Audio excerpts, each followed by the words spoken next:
Assalamualaikum warahmatullahi wabarakatuh. Perkenalkan, saya Syifa Khulwiyah, NPM 1811010462 dari kelas C semester 6 Pendidikan Agama Islam.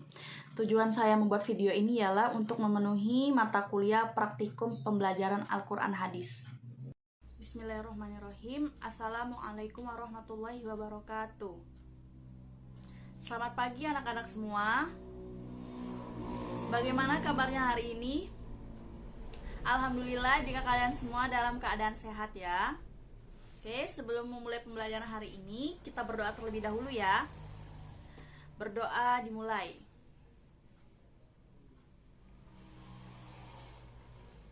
Amin. Oke, Ibu akan absen terlebih dahulu ya. Yang pertama, Artika. Hadir. Kemudian Haya. Oke. Dinda. Hadir. Ranti. Hadir. Sari. Hadir. Dan yang kemudian Ramadhani. Hadir semua ya. Oke, baiklah. Hari ini kita ada pelajaran Al-Quran Hadis. Apakah ada yang masih ingat materi kita minggu lalu? Ayo, siapa yang masih ingat? Pada lupa? Dinda? Ya? Ya, aku serahkan segala urusanku kepada Allah Subhanahu wa Ta'ala. Oke, baiklah anak-anak, buka bukunya di halaman 20, yaitu tentang kuteguhkan imanku dengan ibadah. Ibu akan menjelaskan tentang iman ya hari ini. Yang pertama yaitu mutiara iman dalam diri manusia. Jadi, iman dalam kehidupan manusia itu diibaratkan seperti mutiara dan cahaya di dalam hatinya.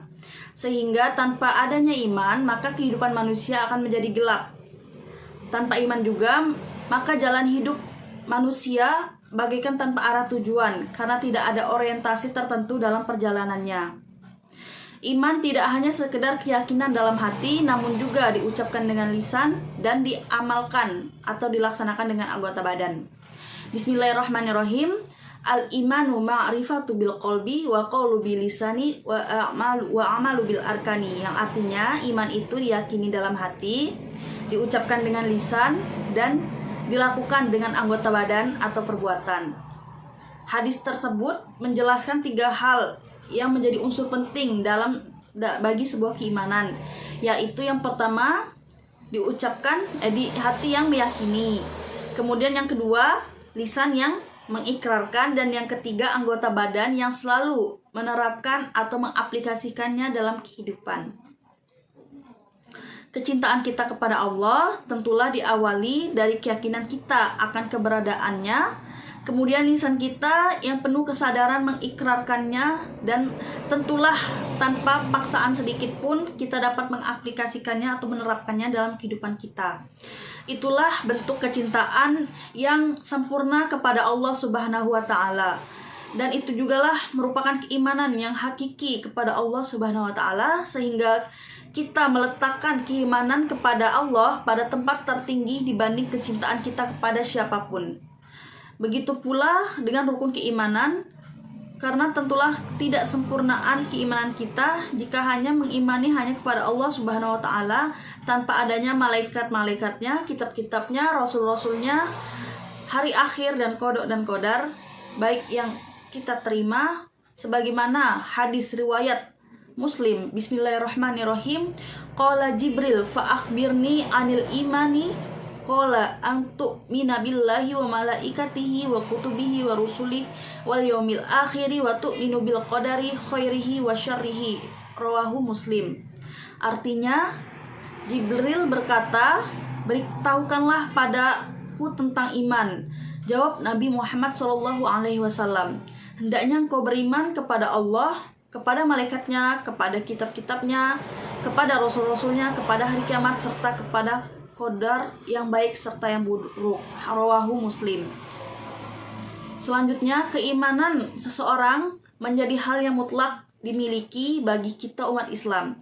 Tidak ada lagi istilah ini aku dengan keimananku. Namun yang harus disebarkan dan ditebarkan adalah inilah keimananku dengan kasih sayangku. Maka sebagai pelajar, hendaknya kita tidak bisa tenggelam dalam rutinitas religi kita. Tetapi kita harus memikirkan atau mengesampingkan juga terhadap kawan-kawan di sekitar kita atau di lingkungan kita, masyarakat di lingkungan kita. Jadi kita tuh tidak boleh hanya beribadah saja tanpa mementingkan hablum minan nas. Jadi harus seimbang antara hablum minallah dan hablum minan nasnya ya. Mengapa sih seperti itu? Karena Rasulullah SAW sebagai tuntunan kita mengajarkan bahwa kebaikan untuk orang lain juga termasuk kesempurnaan dalam iman. Sebagaimana disabdakan Bismillahirrahmanirrahim, qala Rasulullah sallallahu alaihi wasallam, la yu'mina ahadukum hatta yuhibba li akhihi ma yuhibbu li nafsihi. Yang artinya Rasulullah sallallahu alaihi wasallam bersabda, tidaklah sempurna iman salah seorang dari kau sehingga ia mencintai untuk saudaranya sebagaimana ia mencintai dirinya sendiri. Namun sangat perlu kita ketahui bahwasanya iman itu memiliki banyak cabang yang dapat kita amalkan sebagaimana hadis yang diriwayatkan di bawah ini. Bismillahirrahmanirrahim. Baca bareng-bareng ya. Qala Rasulullah sallallahu alaihi wasallam, al-imanu bid'u wa sab'u nasyubatan fa afdaluha qaulu la ilaha illallah wa adnaha imatatu tul adza anit tariqi wal haya'u syu'batum minal iman. Shadaqallahul azim, yang artinya iman terdiri dari 71 cabang. Yang paling utama ucapan la ilaha illallah. Yang paling rendah menyingkirkan gangguan dari jalan, adapun malu merupakan sebagian dari iman. Menyingkirkan gangguan dari jalan seperti contoh nada melihat ada paku di jalan raya, kemudian nada menyingkirkan, mengambil paku tersebut dan membuangnya kepada tempat yang seperti tempat sampah, seperti itu. Jadi jika kalian melihat sesuatu yang menghalangi orang lain, hendaknya kita menolongnya. Seperti menemukan duri di jalanan, hendaknya kita membuangnya ke tempat yang ke tempat sampah, seperti itu. Kemudian selanjutnya yang kedua yaitu ciri ibadah yang diterima Allah Subhanahu wa taala. Jadi ibadah itu kita jangan mentang-mentang kita sudah ibadah kita berpikir pasti ibadahnya diterima nih. Jadi kita harus ibadah tuh harus benar-benar ya. Nah, di sini Ibu akan menjelaskan ciri ibadah yang diterima Allah Subhanahu wa taala. Berapa banyak orang yang melaksanakan, karena ada berapa banyak orang yang melaksanakan perbuatan baik namun menjadi sia-sia di mata Allah Subhanahu wa taala karena perbuatan yang dilakukan hanya berhenti sampai di dunia saja tetapi tidak dapat memberi manfaat bagi dirinya kelak di kehidupan akhirat. Kenapa sih? Karena ada hal-hal yang belum terpenuhi. Di antaranya, yang pertama, didasari keikhlasan karena Allah Subhanahu wa taala semata. Rasulullah Shallallahu alaihi wasallam mengingatkan dalam hadisnya, Bismillahirrahmanirrahim, ya ayyuhan nasu akhlisu a'malakum lillahi fa innallaha la yaqbalu minal a'mali illa ma khalasolah, yang artinya wahai manusia, ikhlaskanlah seluruh amalmu karena Allah Subhanahu wa taala. Sesungguhnya Allah tidak menerima suatu amal kecuali didasari keikhlasan karenanya. Jadi maksud hadis tersebut yaitu jika kita beramal melakukan suatu perbuatan kebaikan, perbuatan baik, jadi harus dilandasi dengan niat lillahi ta'ala. Jangan sembarang melakukan perbuatan tanpa didasari niat, karena itu hanya menjadi sia-sia. Maksudnya hanya untung di dunia tapi tidak memberi manfaat di akhirat. Contohnya Dinda jika sholat niat karena Allah Ta'ala. Jadi pahala sholat dinda insya Allah tidak hanya di dunia saja tetapi di akhirat. Kemudian seperti nanti jika membaca Al-Quran, niatnya, ya Allah saya membaca Al-Quran ini niat karenamu, lillahi ta'ala. Seperti itu ya. Jadi kita melakukan perbuatan baik, manfaatnya tidak hanya di dunia tetapi di akhirat juga insya Allah. Yang kedua yaitu sesuai tuntunan Rasulullah Shallallahu Alaihi Wasallam. Selain keikhlasan, ada hal penting lain yang harus dipahami bagi setiap muslim dalam melaksanakan ibadah sebagai aktualisasi keimanannya, yaitu melaksanakan seluruh amal perbuatan dengan tidak asal-asalan dalam menjalankan dan sesuai dengan apa yang telah diajarkan oleh Rasulullah Shallallahu Alaihi Wasallam. Jadi kita kalau melakukan suatu perbuatan harus sesuai dengan tuntunan Rasulullah SAW yang telah dianjurkan gitu, yang telah beliau contohkan, seperti makan dengan 3 jari, kemudian makan atau minum dengan tidak boleh dalam keadaan berdiri, jadi harus duduk.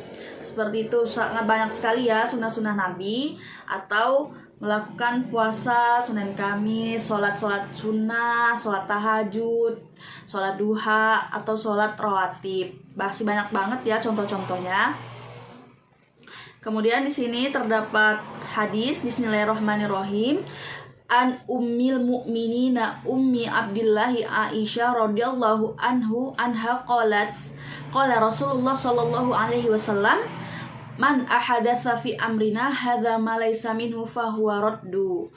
Rawahu al-Bukhari wal Muslim wa fi riwayah lil Muslim man amila amalan laysa alaihi amruna fahuwa raddu.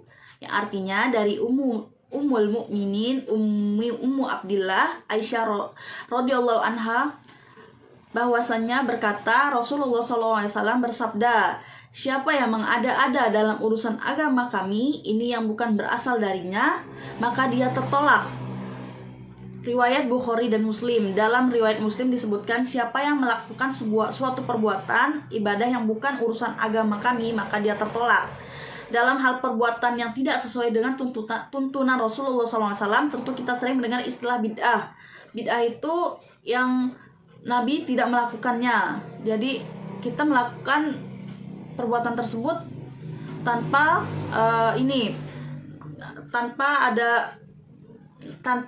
Nabi itu pernah melakukan. Jadi yang kayak asal-asalan aja gitu melakukan perbuatan.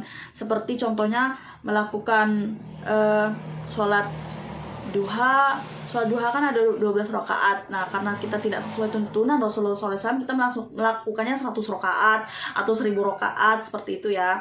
Jadi ya harus sesuai tuntunan apa yang telah diajarkan oleh Rasulullah SAW.